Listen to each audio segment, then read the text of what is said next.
cries are coming from inside that cave. Be there, girl. I will help you out. Oh, thank you! Thank you! I thought I was going to die in here! I give myself very good advice, but I very seldom follow it. You're hurt. Hold on, I will carry you.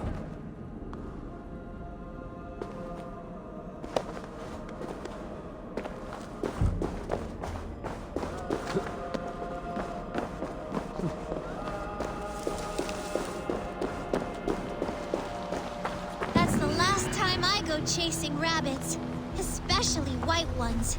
Now, just a little rest, and I'll be ready for more adventures. You hurt yourself hunting a rabbit. Hunting? No, he just seemed, well, in a hurry. I wanted to see where he was going. Take care with that curiosity, girl. You never know where it might lead. Farewell.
What are you doing here in the middle of nowhere?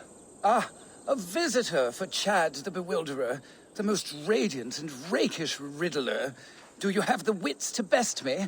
There is cake in it if you do. For cake, I will answer any mind tease you have for me. My...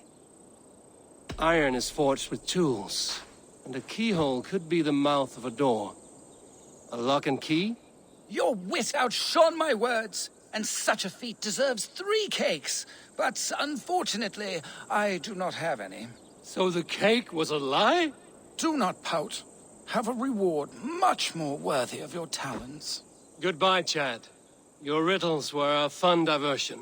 Stay a while, read some more of my scribblings.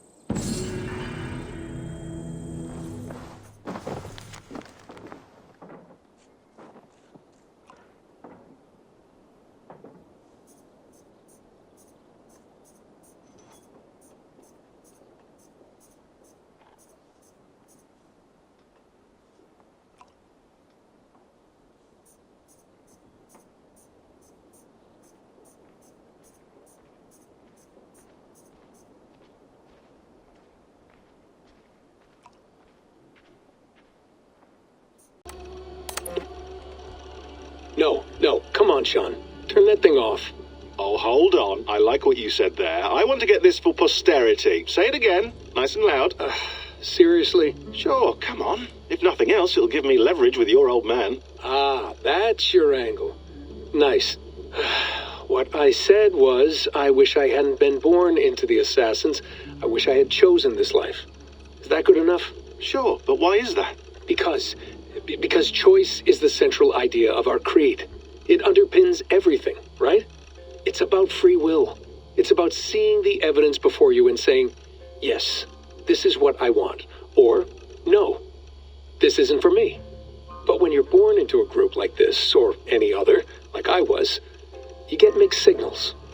You get told over and over again, this is what we believe. These are the rules. This is reality. No deviation. And if you question it, oh, they look at you like you killed a puppy. That's hardly free will. It's a weird irony when free will is your central belief, but nobody wants you to believe otherwise. I don't know how to say it exactly, but I always thought there was something self-destructive about our creed. If free will is the most important moral guidepost we have, we should be free to ignore it. To choose submission, for example. You know what I mean? Like, we should be free to side with the Templars.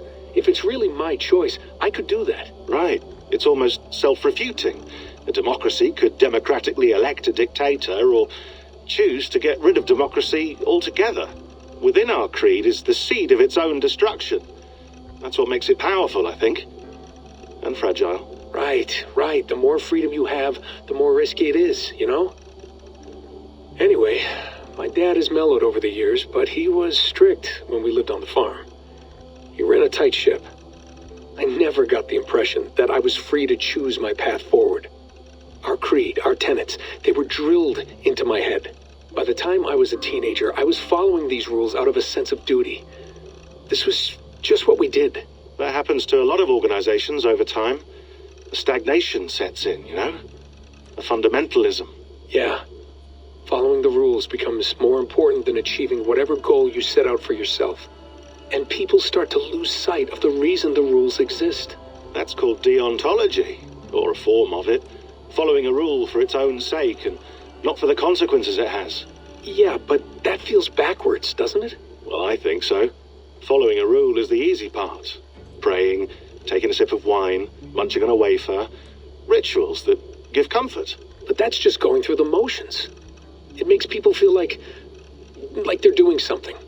When the hard work is, well, actually getting off your ass and doing something productive. I think people just want boundaries. Tight boundaries. They want to see the four walls that pen them in. I don't disagree. Anything outside that, anything that makes life more complex, that's scary. That's why I envy you. You chose this life. You went through that process and you decided, yes, I believe in this. Sure. It didn't stop me from being an insufferable know-it-all as a teenager, but I see your point. I would have loved to have been a know-it-all. I knew nothing. Not until you guys found me. Yeah. It wasn't until I met you, and Bex and Lucy, that I knew. I knew I wanted to be an assassin. Oh, thanks, Des. Come here. Bring it in, bud. I don't normally like touching, but I'll make an exception now. I am not hugging you. You sure? Because I smell very nice today. Can you just turn that off?